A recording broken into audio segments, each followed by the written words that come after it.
ठीक है, हो चुकी है क्लास स्टार्ट। तो क्लास स्टार्ट हो चुकी है बच्चों, जाग जाओ, कृपया करके इसके ऊपर कुछ मत लिखो। आगे चलते हैं। तो अब तक हमने क्या कर लिए थे, हमने केमिकल रिएक्शंस देख ली थी, मेटल और नॉन मेटल की, दोनों की। ठीक है, मेटल की ये देख ली थी कि भाई ऑक्सीजन के साथ रिएक्ट करता है तो क्या बनाता है, मेटल ऑक्साइड बनाता है। नॉन मेटल क्या बनाता है, non metal oxide. Metal oxide कैसे नेचर के होते हैं, मेनली बेसिक करेक्टर के होते हैं, ठीक है, बेस नेचर के होते हैं। और जो नॉन मेटल ऑक्साइड्स हैं वो होते हैं एसिडिक नेचर के। समझ में आया। लेकिन कुछ एक मेटल ऐसे होते हैं जैसे जिंक और एल्यूमिनियम, ठीक है, ये कैसे ऑक्साइड्स बनाते हैं, एम्फोटेरिक। एम्फोटेरिक वो होते हैं जो एसिड और बेस दोनों की प्रॉपर्टी रखते हो। जब आप इन एम्फोटेरिक को सपोज करो जिंक ऑक्साइड को आप किसी बेस के साथ रिएक्ट कराओगे तो ये एक एसिड की तरह एक्ट करेगा, ये एसिड की तरह एक्ट करेगा। जब किसी एसिड के साथ रिएक्ट कराओगे तो बेस की तरह एक्ट करेगा, समझे। तो ये इनकी प्रॉपर्टीज़ होती है। ओके, जो जितने भी मतलब नॉन मेटल ऑक्साइड है सारे एसिडिक नेचर के हैं, सिवाय कौन कौन से छोड़ के, कार्बन मोनोऑक्साइड और वाटर। ये दोनों कैसे हैं, न्यूट्रल। बोल्ड में लिखा हुआ है, प्लीज़ इसे याद रखना, समझे। उसके बाद ये जो मेटल ऑक्साइड्स होते हैं ये पानी में इनसॉल्यूबल होते हैं, और जबकि जो नॉन मेटल ऑक्साइड्स हैं वो एसिडिक नेचर के हैं, तो कैसे है, पानी में सॉल्यूबल है। ठीक है, जैसे कि आप ये देख सकते हो, जब सल्फर डाइऑक्साइड वाटर के साथ मिलती है तो H2SO3 बनाती है। ठीक है, और तुम्हें ये भी याद होगा कि भाई तुम बड़े चटकारे ले लेके जो कोल्ड ड्रिंक पीते हो, सोडा वाटर वगैरह, उसमें क्या होता है, सोडा वाटर में क्या होता है, कार्बन डाइऑक्साइड होती है। ठीक है, जब ये दोनों मिलते हैं तो क्या बनाता है, H2CO3 बनाता है, सॉरी CO3 बनाता है। ये भी क्या है, काफ़ी एसिडिक है, ये तुम्हारे दांत खराब कर देगा। अच्छे से पिया करो, समझे, एकदम दांत एकदम साफ हो जाएगा। पता है ना, विदेशों में इससे टॉयलेट साफ किए जाते हैं।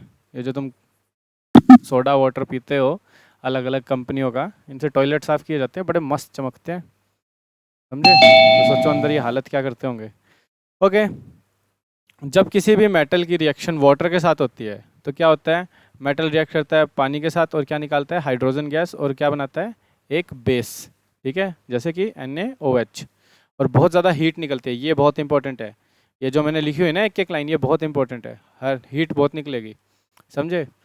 नॉन मेटल्स जो होते हैं वो पानी के साथ रिएक्ट नहीं करते। क्यों नहीं करते, because they can't have free electrons to give the hydrogen, मतलब हाइड्रोजन को देने के लिए इनके पास फ्री इलेक्ट्रॉन्स नहीं होते हैं। ठीक है, जब हम ये सब वैसे आपने याद कर रखी है या मैं दोबारा एक बार रिवीजन करा ही रहा हूँ, चलो छोड़ो। ठीक है, जब हम किसी भी मेटल की रिएक्शन एसिड के साथ कराते हैं तो हाइड्रोजन गैस निकलती है, ये आपको पता है, और एक सॉल्ट बनता है। ठीक है, सॉल्ट क्या होता है, सॉल्ट हमेशा एक आयनिक कंपाउंड होएगा।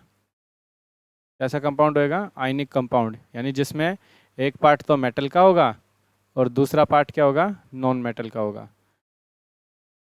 जैसे कि आप यहाँ देख सकते हो, Mg क्या है, मेटल है, Cl क्या है, नॉन मेटल है। और जो हमारे नॉन मेटल्स हैं वो कभी भी एसिड के साथ रिएक्ट नहीं करते हैं, अगर कर भी ले तो हाइड्रोजन गैस को लिबरेट नहीं करते हैं, समझे। रीज़न क्या है भाई, इनके पास बेचारों के पास इलेक्ट्रॉन है ही नहीं, गरीब लोग हैं, समझे। मेटल की डेफिनेशन तभी तो ये बनी कि विच डोनेट इलेक्ट्रॉन्स, डोनेट कर देता है इलेक्ट्रॉन्स को, समझे। उसके बाद आता है ये वाला क्वेश्चन, बहुत इंपॉर्टेंट है, कि HNO3 के साथ जब भी हम किसी मेटल की रिएक्शन कराते हैं तो हाइड्रोजन गैस नहीं निकलती है। ऐसा क्यों है, क्योंकि ये बहुत स्ट्रॉन्ग ऑक्सीडाइजिंग एजेंट है, ये सेल्फ ऑक्सीडेशन कर देता है, खुद का ही ऑक्सीडेशन कर देता है, यानी खुद में किसका, हाइड्रोजन का कर देता है, जिसकी वजह से जो H2 गैस निकलने वाली होती है ना उसके साथ ऑक्सीजन जुड़ जाता है और वाटर की फॉर्मेशन होती है। सिर्फ मैग्नीज है, मैग्नीज एलिमेंट है, Mg मत लेना, Mn, ठीक है, वो है जो HNO3 के साथ रिएक्ट करके हाइड्रोजन गैस निकालता है। ओके, उसके बाद आता है क्या बात, सारे सो रहे हो क्या? अरे कुणाल का मतलब देखने के बाद ना दिल खुश हो जाता है मेरा, कुणाल को देखने के बाद। कुणाल इतने प्यारे ढंग से बैठा होता है, ओहो, समझे। केशव कुछ खा रहा है, केशव मुझे भी चाहिए, मुझे भूख लग रही है, क्या खा रहे हो? पानी पी रहा हूँ। अच्छा, भूमल पढ़ नहीं रहा, भूमल यही देख रहा है कि कौन क्या कर रहा है ना, है ना भूमल, बस उंगली लगाता रहे, बताता रहे, सर वॉकी अभी बता रहा हूँ, सर बता रहा हूँ, ये करता रहे तू। ठीक है। जब भी हम किसी आयनिक सॉल्ट की रिएक्शन हम कराते हैं मेटल के साथ, तो क्या बनता है? डिस्प्लेसमेंट रिएक्शन होती है, high reactive element low reactive को डिस्प्लेस कर देता है। ठीक है, यहाँ पे क्या है? यहाँ पे भी डिस्प्लेसमेंट होती है, लेकिन यहाँ पे नॉन मेटल को रिप्लेस कर रहा है। High reactive non metal replace कर देता है लो रिएक्टिव नॉन मेटल को। ठीक है, क्लोरीन के साथ रिएक्शन ये देख लेना, ये तो ज़्यादा इंपॉर्टेंट है नहीं, वैसे मैंने तुम्हें करवा दिया है। अब आती है बात, तुम्हें ये थोड़ा बहुत याद होना चाहिए कि सबसे ज़्यादा रिएक्टिव एलिमेंट कौन सा है? पोटेशियम। इसकी वैलेंसी क्या है? +1। प्लस का मतलब क्या है? ये डोनेट कर देते हैं। प्लस का मतलब है जो डोनेट कर देते हैं। ठीक है, कितने इलेक्ट्रॉन? एक इलेक्ट्रॉन।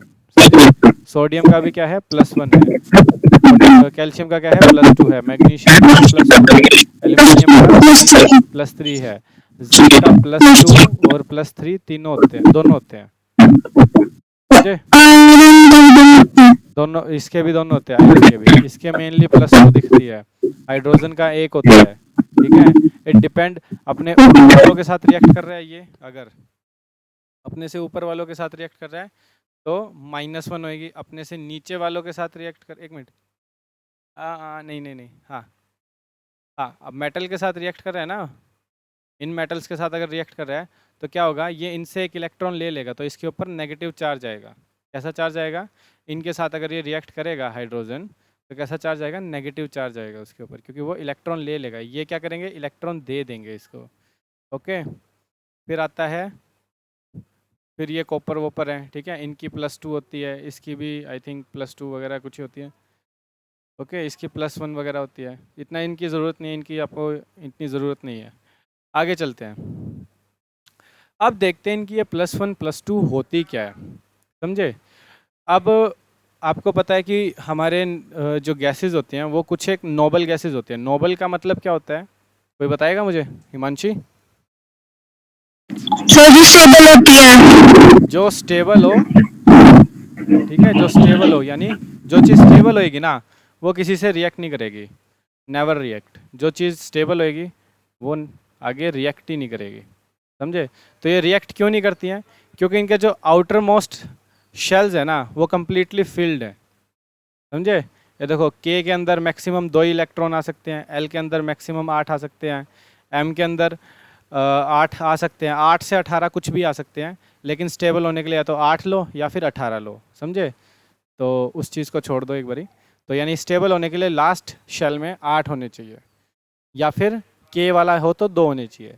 तो हीलियम में देख लो, हीलियम के पास 2 इलेक्ट्रॉन है, वो सारे के सारे किस में है? हमारे के शेल में।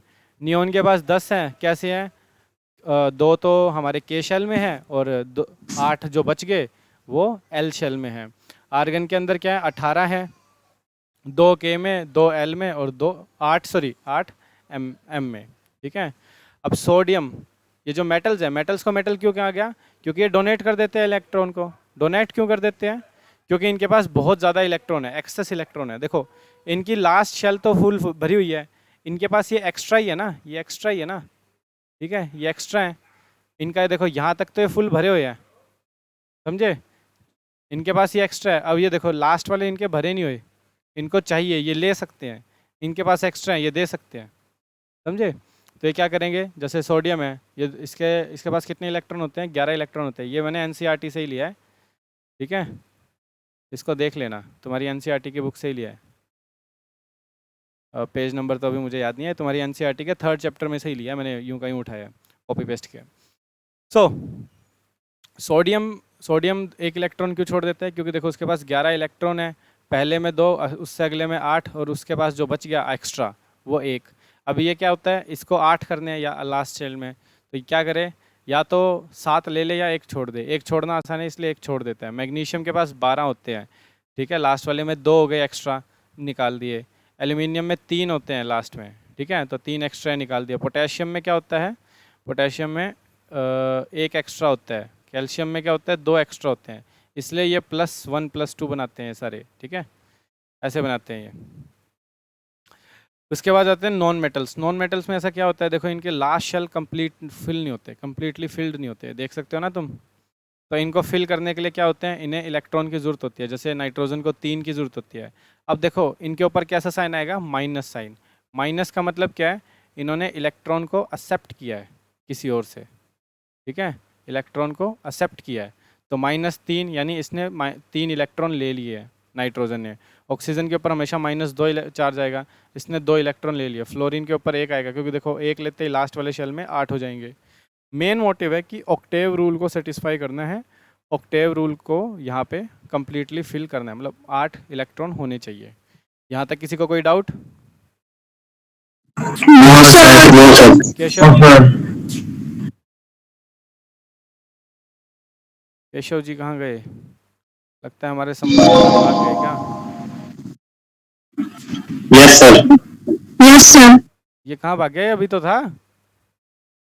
हे राम, तुम ऑनलाइन में बिल्कुल नहीं पढ़ते हो, तुम्हारी तो मतलब घर पे शिकायत करनी पड़ेगी सबकी, समझे?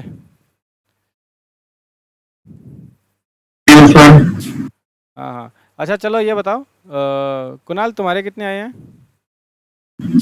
13, हैं? 13, क्या? 13। 13? किस में, साइंस में? और सर ये तो ना पाऊंगा। मतलब इतने कमीने बच्चे हो रखे हैं। ईशान? सर 14। क्या बात है, अगला पक्का 15 होएगा। भूमल के तो थे नहीं आई थिंक, ठीक है, भूमल का सही है यार, भूमल को टेंशन नहीं है अभी। अच्छा हिमांशी तुम्हारे हो गए? हिमांशी और सात्विक, हाँ। सर 17 है। Satvik? Same age Ishan. Same age Ishan. देखो 15 ले आता है यार, पूरी गिनती पूरी हो जाती है, एक आधा और बच्चा 16 ले आता है। तो देखो मैं कभी यूँ नहीं कहता कि ये मार्क्स अच्छे हैं या बेकार है, मार्क्स हमेशा अच्छे होते हैं, ठीक है। अगर तुम्हारे पास, यानी इसका मतलब पता है क्या, जिसके 13 आए हैं या 14 आए हैं, उसके पास क्या है, एक स्कोप है आगे बढ़ने का, ठीक है, उसके पास एक होप है कि भाई मैं इससे अच्छा कर सकता हूँ। ओके, तो ये बात है, आगे ट्राई कर सर लो। कई वाला तो चीटिंग कर रखी है उसने। चलो कोई नहीं, चीटिंग करेंगे तो खुद भोगेंगे, मेरे को क्या है। हाँ सर, एक बच्चा था फेल होता था, मैं समझ से भी ज्यादा नंबर ले गया, सब पता चला चीटिंग थी। कोई बात नहीं, ऑनलाइन में बच्चे गड़बड़ी करेंगे, तुमने नहीं करी, अच्छी बात है। अब देखो हमने कल आयनिक कंपाउंड पढ़े थे, ठीक है, आयनिक कंपाउंड पढ़े थे। आयनिक कंपाउंड कौन होते हैं? जिनके अंदर कैसे बॉन्ड बना होता है, इलेक्ट्रॉन के डोनेशन या फिर एक्सेप्टेंस से, ठीक है, जैसे कि सोडियम क्लोराइड है। सोडियम क्लोराइड कैसे बना है कि भाई सोडियम के पास आउटर मोस्ट लेयर में कितने इलेक्ट्रॉन था, एक्स्ट्रा 1 था, ठीक है, और क्लोरीन के पास आउटर मोस्ट में कितने थे, 7, ठीक है। इसने अपना एक इसको यहाँ शिफ्ट कर दिया, तो इसके ऊपर चार्ज आ गया Na पॉजिटिव का, और इसके ऊपर चार्ज आ गया Cl नेगेटिव का। और आपको पता है पॉजिटिव और नेगेटिव चार्ज आपस में अट्रैक्ट होते हैं, ठीक है, तो इन्होंने अपने साथ एक बॉन्ड बना लिया Na ऐसे और Cl का, ठीक है, तो ये हो गया Na पॉजिटिव और Cl नेगेटिव का एक कंपाउंड बना। ये कैसा कंपाउंड बना? आयंस का, क्योंकि देखो जब ये टूटेंगे, ठीक है, आपस में जैसे पानी में मिलाओगे आयनिक कंपाउंड को, तो Na पॉजिटिव मिलेगा, Cl नेगेटिव। अब जब तुम पानी में नमक को मिला के पीते हो, ठीक है, तो उसका स्वाद अलग हो जाता है ना, वो इन्हीं का स्वाद होता है, ठीक है, वो इन्हीं का ही स्वाद होता है। यहाँ तक किसी को कोई डाउट? ठीक है, चलो आगे चलते हैं। तो ये होता है हमारे आयनिक कंपाउंड्स। अब इनकी कुछ एक प्रॉपर्टीज़ होती है, जितने भी आयनिक कंपाउंड है ना, वो सभी लगभग ये प्रॉपर्टीज शेयर करते हैं। जैसे कि नेचुरली कैसे होंगे, हार्ड होंगे, हार्ड और सॉलिड होंगे ड्यू टू स्ट्रॉन्ग अट्रैक्शन, ठीक है, क्योंकि देखो पॉजिटिव नेगेटिव चार्ज आपस में बहुत ज़्यादा अट्रैक्ट करेंगे। कुणाल सो मत, मैं थप्पड़ मार दूंगा, ये वीडियो पापा को भेज दूंगा तेरी ये सोने वाली, समझा? देखो पॉजिटिव चार्ज नेगेटिव के साथ अट्रैक्ट होएगा, तो कैसे होंगे, ये बहुत ज़्यादा सॉलिड होंगे, हैं, हार्ड शेप में होंगे, और जनरली कैसे होंगे, ब्रिटल होंगे। ब्रिटल इन द सेंस, तुमने कभी वो संध्या नमक का वो कोई इतना बड़ा पत्थर सा देखा है?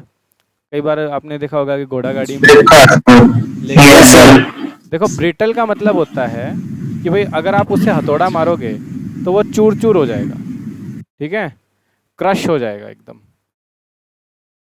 चूर चूर हो जाएगा, उसे कहते हैं ब्रिटल। जैसे आप किसी लकड़ी के हथौड़ा मारो तो वो मेलिएबल नहीं होगी, वो एक शीट नहीं बनेगी, वो क्या होगी, भुरभुरी होकर टूट जाएगी, समझे, तो उसे कहते हैं हम ब्रिटल। इनका कैसा होएगा, मेल्टिंग पॉइंट और बॉइलिंग पॉइंट बहुत ज़्यादा हाई होगा। ठीक है, क्यों? क्योंकि यार बहुत तगड़ा स्ट्रॉन्ग बॉन्ड है इनके पास, समझे, बहुत सॉलिड स्ट्रॉन्ग बॉन्ड है। तो उस बॉन्ड को तोड़ने के लिए आपको बहुत ज़्यादा हीट एनर्जी की ज़रूरत होगी, और जब भी वो हीट एनर्जी लगेगी तभी तो मेल्टिंग पॉइंट आगे ज़्यादा बढ़ेगा। अब एक बहुत ज़्यादा सॉलिड चीज़ है, उसको गर्म करोगे, बहुत ज़्यादा गर्म करोगे तभी तो वो पिघलेगा, और जब वो पिघलेगा वो उसका मेल्टिंग पॉइंट होएगा, जब वो बॉयल होकर वेपर बनेगा वो बॉइलिंग पॉइंट होएगा। सोल्युबिलिटी देखो, जितने भी आयनिक कंपाउंड है वो वाटर में सोल्यूबल होते हैं। ठीक है, वाटर में सोल्यूबल होते हैं और इसमें सोल्यूबल नहीं होते, केरोसिन और पेट्रोल में। ऐसा क्यों? कोई बता सकता है मुझे?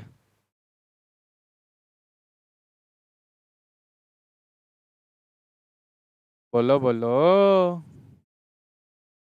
क्योंकि आयन रिएक्ट हो जाते हैं। बिल्कुल सही जवाब है, बड़ा आसान तरीका है। ये क्या करते हैं, ये रिएक्ट नहीं होते हैं। क्या होता है, जो वाटर है ना, पहली बात ये यूनिवर्सल सॉल्वेंट है, यूनिवर्सल सॉल्वेंट है। ठीक है, जिसने नाइन्थ मेरे साथ पढ़ी है वो उसको पता है सोल्यूट सॉल्वेंट सॉल्यूशन क्या होते हैं, समझे। यानी इसके अंदर लगभग लगभग दुनिया की हर एक चीज़ मिलाई जा सकती है, समझे। दूसरा क्या है, जैसे ही पानी के अंदर ये डिजोल्व होते हैं तो इनके जो आयनिक बॉन्ड्स हैं ना, आयनिक बॉन्ड, वो ब्रेक डाउन हो जाते हैं। वो कैसे हो जाते हैं, टूट जाते हैं, और क्या बनता है फिर, Na पॉजिटिव और Cl नेगेटिव, अभी बताया था। जबकि ये कैसे हैं, ये एक टाइप के नॉन मेटल्स हैं। ठीक है, आपको जो पेट्रोल वगैरह देखने को मिलेगा ना, इनके अंदर कैसा बॉन्ड होता है, कोवलेंट बॉन्ड होता। तो वाटर के अंदर भी कोवलेंट बॉन्ड है, लेकिन ये पार्शियल कोवलेंट बॉन्ड है, मतलब प्योर कोवलेंट बॉन्ड नहीं होता हमारे जो पेट्रोल सॉरी वाटर होता है, इसमें प्योर कोवलेंट बॉन्ड होता है। अब इसके अंदर भी आगे कोवलेंट बॉन्ड के ऊपर बहुत सारी चीज़ें हैं, समझे। तो आगे चलते हैं। अच्छा ये देखो, इनके पास चार्ज पार्टिकल है Na पॉजिटिव Cl नेगेटिव, तो ये ना इलेक्ट्रिसिटी को कंडक्ट करेंगे, लेकिन कब, सॉलिड, जब सॉलिड होंगे तब नहीं करेंगे, जब इनको मोल्टन स्टेट होएगा। एक क्वेश्चन आता है कि भाई जब हम किसी भी जो संध्या नमक का जो वो होता है, पत्थर होता है, उसमें हम यूं इलेक्ट्रिसिटी लगा दें, जैसे यहाँ से मैं इलेक्ट्रिसिटी को जोड़ दूँ इसके साथ, तो हमें करंट नहीं लगेगा। लेकिन अगर क्या करूँ, मैं इसको पिघला दूँ, पिघला कैसे दूँ, बहुत हीट कर दूँ, बॉईल कर दूँ, मेल्ट कर दूँ इसे, ठीक है, पिघला दूँ, जब ये लिक्विड लिक्विड सा हो जाए, तब इसके अंदर मैं अगर बिजली दौड़ाऊंगा, इलेक्ट्रिसिटी लगाऊंगा, तो क्या होगा, मेरे को करंट लगेगा। क्यों? क्योंकि जब सॉलिड थे, ये सॉलिड फॉर्म में था, तब क्या था कि देखो Na जो है Cl के साथ जुड़ा हुआ था, टूटा नहीं हुआ था, जुड़ा हुआ था। अब क्या हुआ, जैसे मोल्टन हो गया तो क्या हुआ, Na पॉजिटिव बन गया, Cl नेगेटिव बन गया, और ये फ्री हो गए, फ्री हो गए। पहले तो देखो एक साथ एक ही डब्बे में रह रहे थे, अब इनके अलग अलग एटम हो गए, इनके आयंस अलग अलग हो गए। पहले तो इकट्ठे थे ये, समझे, बॉन्ड था इनके बीच में, वो हीट जो हमने दी ना उससे इनका बॉन्ड टूट गया और Na पॉजिटिव Cl नेगेटिव में टूट गए, जिसकी वजह से ये आपस में, मतलब इलेक्ट्रिसिटी अब इनमें से फ्लो हो रही है। ठीक है, अब इसके नीचे रीजन दे सके, because ions can't move due to rigid and solid structure. ठीक है, ionic compound conduct electricity in molten state only, समझे, ये मैंने यहाँ लिखा भी हुआ है। हाँ, आगे चलते हैं। Okay since okay the ions can move freely since the electrostatic force between the, okay, अब ये लिखा हुआ है कि जो इनके बीच में इलेक्ट्रोस्टैटिक फोर्स है ना, वो हीट के आने से क्या हो जाती है, ख़त्म हो जाती है, जिसकी वजह से फिर ये हो जाते हैं फ्री, आयंस हो जाते हैं फ्री, और ये मूव कर पाते हैं, Na पॉजिटिव। इलेक्ट्रोस्टैटिक, इसका नाम तोड़ के देखो, इलेक्ट्रो यानी जिसमें बिजली हो, ठीक है, कोई चार्ज हो, ठीक है, स्टैटिक ऐसा चार्ज जो मूव ना कर रहा हो, समझे। जैसे कि मैं तुम्हें क्या कहूँ, जैसे तुम इससे तो नहीं समझ पाओगे, सपोज करो तुमने जैसे नॉर्थ वो देखा है, चुंबक देखा है, उसमें एक नॉर्थ पोल होता है, साउथ पोल होता है, समझे। अब ये देखो, ये सपोज करो ये एक मैग्नेट है, इसका ये नॉर्थ है, ये साउथ है, क्या ये कहीं मूव कर पा रहा है, ये मतलब कहीं घूम के यूं इधर उधर घूम पा रहा है, ये तो एक जगह टिका हुआ है नॉर्थ पोल, और ये साउथ पोल एक जगह टिका हुआ है, समझे। ऐसे ही, ऐसे इनको कहते हैं इनको भी कहते हैं कुछ, अभी याद नहीं आ रहा मुझे, ठीक है। ऐसे ही ये देखो, यहाँ पे चार्ज जो पार्टिकल्स है, ये देखो Na पॉजिटिव यहाँ टिका हुआ है, Cl नेगेटिव यहाँ टिका हुआ है, यहाँ पे कहीं ये मूव नहीं कर रहे ना, तो इस ऐसे चार्ज को जो मूव नहीं कर रहा उसे हम कहते हैं इलेक्ट्रोस्टैटिक। समझे? इनके बीच में जो फोर्स ऑफ अट्रैक्शन होगी वो होगी इलेक्ट्रोस्टैटिक, क्योंकि देखो ये चार्ज है, ठीक है, उससे बना इलेक्ट्रो, स्टैटिक ये मूव नहीं कर रहा, और इनके अंदर जो फोर्स होगी उसे हम कहेंगे इलेक्ट्रोस्टैटिक फोर्स। समझे? समझ में आया किसी को, या सारे यूं ही समझेंगे? यस ओके ओके, आगे चलते हैं। तो हमें क्या करना है, इनकी इलेक्ट्रोस्टैटिक फोर्स ऑफ अट्रैक्शन को ही खत्म करना है। कैसे करेंगे? हीट से करेंगे, इनको गर्म करेंगे तो क्या होगा, ये आपस में टूट जाएंगे, क्या बनाएंगे, Na पॉजिटिव बना लेगा, Cl नेगेटिव बना लेगा, है। जब ये दोनों अलग अलग हो गए लिक्विड स्टेट के अंदर, मोल्टन स्टेट कह लो, लिक्विड स्टेट कह लो, अलग अलग हो गए, तो क्या होगा, अब इनमें अट्रैक्शन नहीं रहा इतना, जिसकी वजह से ये फ्रीली कहीं पे भी मूव कर सकते हैं। और मूवमेंट ऑफ चार्ज पार्टिकल क्या होता है? इलेक्ट्रिसिटी। इलेक्ट्रिसिटी वहीं पे तो होती है जहाँ पे चार्ज पार्टिकल मूव कर सके। अब हमारी लकड़ी के अंदर चार्ज पार्टिकल होते नहीं है, कोवलेंट बॉन्ड की वजह एक तरीके से फिक्स होते हैं, ठीक है, वो मूव नहीं कर सकते, इसलिए लकड़ी में से बिजली पास नहीं होती, तभी तो बिजली का झटका किसी को लगता है तो लकड़ी से मारते हैं। ओके, चलो अब करते हैं क्वेश्चन आंसर, ठीक है। यहाँ तक किसी को कोई डाउट है? हिमांशी, हिमांशी सो गई है आज, उसने सो लिया है।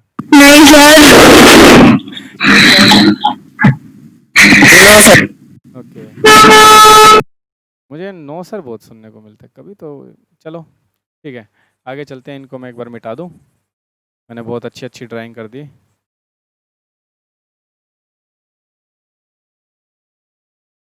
ला ला ला ला ला, एक सेकेंड। ओके, आगे चलते हैं। अब ये है तुम्हारे एनसीईआरटी के क्वेश्चन। सबसे पहला क्वेश्चन यही है, give an example of a metal which is. अब ऐसा तुम्हें एग्जांपल,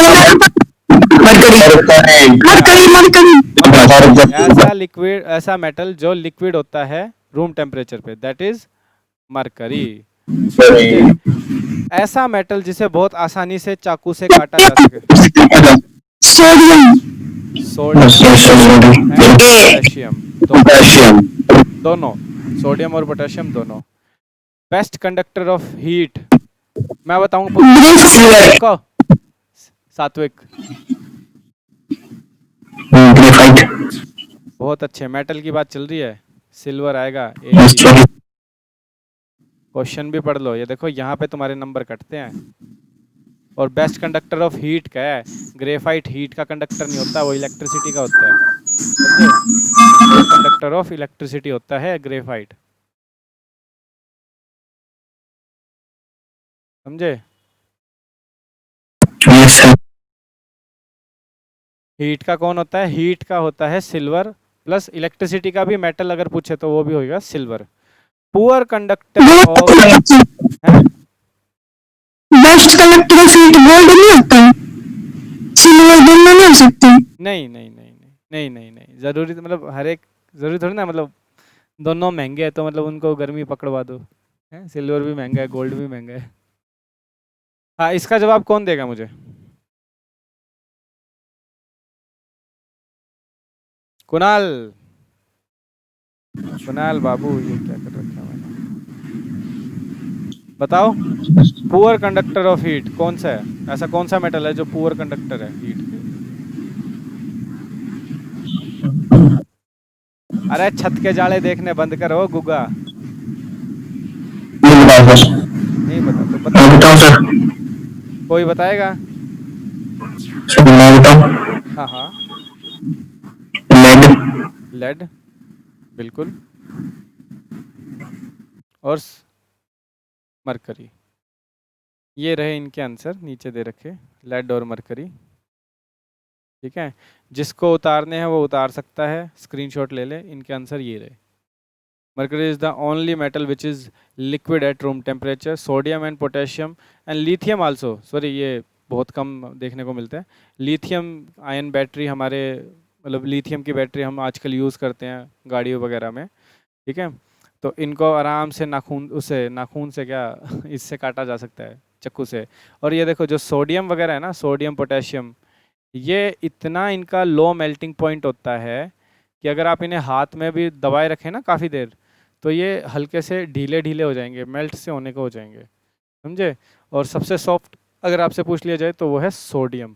सोडियम सबसे सॉफ्ट होता है, उससे थोड़ा हार्ड हमारा ये होता है, पोटेशियम होता है। ओके, मरकरी हो गया। अब आपसे पूछा हुआ है what do you mean by malleable and ductile. ठीक है, मेलिएबल वो होता है कि जो ऐसा कोई एलिमेंट हो, मेनली मेटल्स होते हैं, कुछ जल्दी ही टाइम हो गया। ठीक है, मेटल्स होते हैं मेनली, मेटल्स ही मेलिएबल और डक्टाइल होते हैं, जिनको हैमर से बीट करके, ये एक ऐसी प्रॉपर्टी है मेटल्स की कि भाई हैमर से बीट करके इनको क्या किया जा सकता है, थिन शीट्स, थिन शीट, पहली बात थिन शीट लिखना। जैसे कि तुम्हारे घरों में एल्युमिनियम फॉइल आता है, ठीक है, यस सर। जो तुमने पिछले 6 महीने से नहीं देखा होगा क्योंकि स्कूल तो जा नहीं रहे। दुखती रख पे हाथ रखो, मज़ा आता है। स्कूल को मिस कर रहे हो या नहीं कर रहे? Yes sir. नहीं कर रहे सर। क्या नहीं कर रहे सर। चलो, कर रहे होगे अच्छी बात है, नहीं भी कर रहे होगे तो वैसे मैं तो अपने स्कूल को मिस करता हूँ। ठीक है, हैमर से बीट करके जिनको हम थिन शीट में बना सके, उस प्रॉपर्टी को हम मेटल्स के हम क्या कहते हैं, मेलिएबल। डक्टाइल्स क्या होता है, जिनको हम लॉन्ग वायर्स में कन्वर्ट कर सके, लॉन्ग वायर्स में। और सबसे ज़्यादा डक्टाइल एलिमेंट कौन सा है, कौन बताएगा? कॉपर। चलो, पहला ऑप्शन आया कॉपर, किसने दिया? कुणाल ने। Sir gold. Answer is gold, gold sir. Gold. Copper भी बन सकती है। कॉपर की वायर बनती है, लेकिन यहाँ पे सबसे ज़्यादा पूछा है हाईली डक्टाइल, हाईली डक्टाइल, सबसे ज़्यादा डक्टाइल कौन सा है, वो है gold. Gold I think, highly malleable कौन सा है? Highly malleable I think silver है, आई थिंक सिल्वर या गोल्ड में से एक है, बाकी मैं देख के बता दूंगा। ठीक है, इसके आंसर भी यहाँ दे रखे हैं, mostly metals are malleable. Okay, ठीक है, सबसे इसमें यही है, गोल्ड इज़ द सबसे ज़्यादा मतलब मोस्ट डक्टाइल एलिमेंट है। ओके, तो अभी तक किसी को कोई डाउट आज के सेशन में? No sir. No sir. हाँ मैं एक सर। चीज़ छोटी सी करवाना चाहूँगा, अभी हमारे पास 7-1 मिनट है। एक्वारेजिया, एक्वारेजिया अभी देखा होगा ना, अभी तो नहीं, वैसे दिवाली के आसपास, दिवाली या दशहरे के आसपास, धनतेरस के आसपास क्या करते हैं हमारे फैमिली वाले कि भाई जो या तो गोल्ड खरीदते हैं, या फिर जो गोल्ड के पुराने सिक्के या चांदी के पुराने सिक्के हैं, उन्हें सुनार से साफ करवा के आते हैं ना। Yes sir. यस। तो क्या करता है, वो एक लिक्विड में डालता है जिसे हम कहते हैं एक्वारेजिया। ठीक है, इसका मतलब क्या है, रॉयल वाटर, ये लैटिन वर्ड है जिसका मतलब है, ये भी तुम्हारी एनसीईआरटी से ही लिया हुआ है मैंने, समझे, तुम इसे वहाँ पे भी देख सकते हो। इसमें क्या होता है, ये एक मिक्सचर होता है किसका, HCl और HNO3। ठीक है, कंसनट्रेटेड HCl और HNO3 का ये मिक्सचर होता है। कितना, अगर 3 लीटर, मैं वैसे बोलने में कह रहा हूँ 3 लीटर, लेकिन 3 लीटर बहुत ज़्यादा होता है। 3 लीटर अगर मैंने HCl लिया है तो 1 लीटर मैंने HNO3 लिया है, नाइट्रिक एसिड। ओके, और ये दोनों कैसे होंगे, कंसनट्रेटेड होंगे। अब ये करते क्या है, इतना ज़्यादा कंसनट्रेटेड होने का फ़ायदा क्या होगा, जब भी हम ऐसा सपोज करो ये कोई एक्वारेजिया इसमें हमने भर रखा है, ठीक है, इसमें जब भी हम कोई चीज़ डालते हैं, ठीक है, आपको पता है गोल्ड के ऊपर बहुत, गोल्ड का रंग बहुत कई सालों में, कई सालों में ख़राब होता है। ठीक है, क्यों? क्योंकि गोल्ड के ऊपर क्या हो जाता है, कोरोजन, जंग लग जाता है। ठीक है, हाँ मैंने क्या बताया था, हर मेटल पे जंग लगता है, हर मेटल पे जंग लगता ही लगता है। ओके, तो गोल्ड पे सबसे लेट लगता है, गोल्ड, प्लेटिनम वगैरह वगैरह पे। इवन आप ये देख लो, चांदी को अगर आप कुछ महीने यूं ही छोड़ दोगे पड़ा हुआ, तो चांदी की प्लेट भी हल्की हल्की थोड़ी काली सी पड़ जाती है ना। वो क्यों पड़ जाती है, जंग की वजह से, कोरोजन की वजह से। ठीक है, तो क्या होता है, जैसे ही हम जो हमारे जो ऑर्नामेंट्स हैं, जैसे सोने चांदी वगैरह के, उसमें जैसे ही एक्वारेजिया में डालते हैं, ये इतना ज़्यादा कंसंट्रेशन होती है इसके पास, इतनी ज़्यादा पावर होती है कि ये ऊपर, इसके ऊपर किसी भी चीज़ के ऊपर जंग लगाओ उसको हटा देगी। अब पता है क्या होता है, जंग तो हटता ही हटता है, प्लस सोना भी उतर जाता है।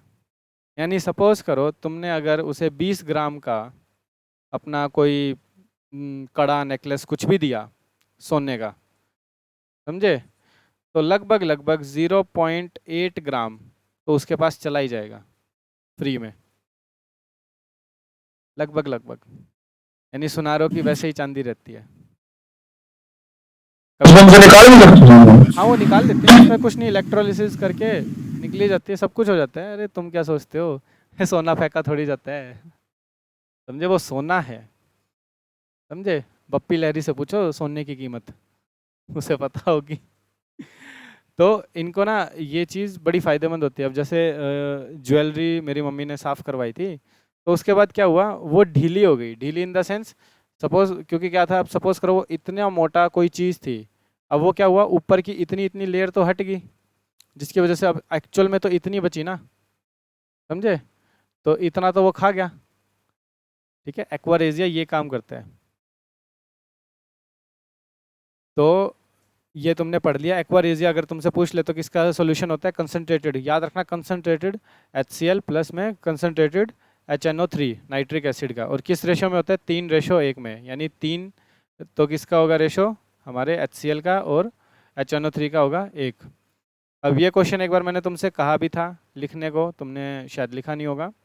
Y sodium is kept in kerosene oil. Kerosene oil में सोडियम क्यों रखा जाता है? वैसे मैंने बताया है, सोडियम को इसलिए रखा जाता है क्योंकि देखो, सोडियम को अगर ओपन एयर में रखेंगे तो एटमॉस्फेयर के ऑक्सीजन से रिएक्ट कर लेगा, समझे, जिससे क्या बनाएगा, सोडियम ऑक्साइड, और हाइड्रोजन गैस रिलीज होएगी, समझे।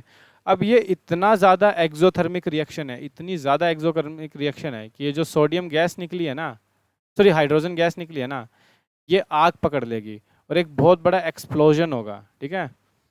बहुत बड़ा एक्सप्लोजन होगा, बहुत हीट निकलेगी, जिसकी वजह से एक टाइप से बम फटने का एहसास होगा। दूसरा क्या है कि भाई, अब क्या अगर हम इसे कैरोसिन के अंदर रखेंगे तो चारों तरफ तो कैरोसिन इसके लग गई, ये सोडियम है तो, ठीक है। और आपको पता है ऑयल में से ऑक्सीजन पास नहीं करती है, ऑयल के अंदर में से ऑक्सीजन पास नहीं करती है। अगर तुमने देखा होगा, अचार बनाते हैं, अचार के अंदर हम ऑयल डालते हैं, वो ऑयल क्या काम करता है, ताकि ऑक्सीजन अंदर ना जा पाए। ऑक्सीजन अंदर नहीं जाएगी तो हमारा ऑयल खराब, सॉरी जो अचार है वो खराब नहीं होगा। उसको, अचार को बाहर निकाल के रख दो सरसों के तेल से, ऑक्सीजन से के साथ रिएक्ट करेगा, खराब हो जाएगा। तो कैरोसिन ऑयल भी क्या कर रहा है, इसे प्रोटेक्ट कर रहा है। और कैरोसिन ऑयल को ही क्यों चूज़ किया, सरसों का तेल क्यों नहीं चूज़ किया? रीज़न क्या है, जो सोडियम है, सोडियम की जो डेंसिटी है वो कैरोसिन ऑयल से कम है, सॉरी कैरोसिन ऑयल से ज़्यादा है। कैरोसिन ऑयल की कम है, सोडियम की ज़्यादा है। तो अब जैसे ही आप किसी ऐसी चीज़ को रखोगे, दो चीज़ों को मिलाओगे जिसकी एक की डेंसिटी ज़्यादा है एक की कम है, तो ज़्यादा डेंसिटी वाला तो नीचे बैठ जाएगा, उसके ऊपर क्या आ जाएंगे, कम डेंसिटी की चीज़ें। जैसे आप पानी के अंदर पानी के अंदर कोई वो फेंकते हो, क्या कहते हैं, गुब्बारा फेंकते हो या ट्यूब फेंकते हो, तो वो ऊपर क्यों तैरती रहती है, क्योंकि हवा की डेंसिटी क्या है, कम है, सॉरी हवा की डेंसिटी कम है, वाटर की डेंसिटी ज़्यादा है। तो जिसकी डेंसिटी ज़्यादा होती है वो नीचे रहता है, समझे। तो ये क्या होता है, सिंक हो जाता है। यहाँ पे लिखा भी होगा मैंने कहीं ओ कहाँ गया, हाँ, it sink and contact with the, can not contact with the oxygen, okay. ये बात होती है। अगर आपको लिखना है प्लीज़ इसे लिख लेना, क्लास ख़त्म होने वाली है। किसी को कोई डाउट है है सर। क्या? सर अगर से आप एक के अंदर कोई हाथ डाल दे फिर उसका हाथा कुछ बिगड़ेगा? ना ना, डाल के देखियो, कुछ भी नहीं होता, कुछ भी नहीं होता। अरे मूर्ख इंसान, मतलब मजाक में कह रहा हूँ, सीरियस मत लियो। जो चीज़ देखो, गोल्ड किसी के साथ रिएक्ट नहीं करता है। गोल्ड एक ऐसा एलिमेंट है, आपने जो चिप्स भी बनती है ना, माइक्रो प्रोसेसर की जो चिप होती है उसके ऊपर गोल्ड लेयर क्यों होती है, ताकि वो किसी के साथ रिएक्ट ना करे। क्योंकि देखो ये चीज़, प्रोसेसर जब बहुत ज़्यादा काम करता है तो हीटअप हो जाता है, उसमें हीट हो जाती है। कोई भी चीज़ में हीट बढ़ेगी तो वो किसी से भी रिएक्ट करेगा। सिर्फ और सिर्फ गोल्ड एक ऐसा एलिमेंट है, मेटल है, सॉरी मेटल कहना चाहिए, गोल्ड एक ऐसा मेटल है जो जल्दी से किसी से रिएक्ट नहीं करता। अब जो चीज़ जल्दी से रिएक्ट नहीं करती उसके साथ रिएक्शन कर ली तो सोचो ये क्या हालत होगी, एक्वारस, ये क्या पावर होगी इसके पास। और तुम अपनी उंगली डाल के देख लेना, शायद उंगली मिले ही ना। किसी का और कोई डाउट?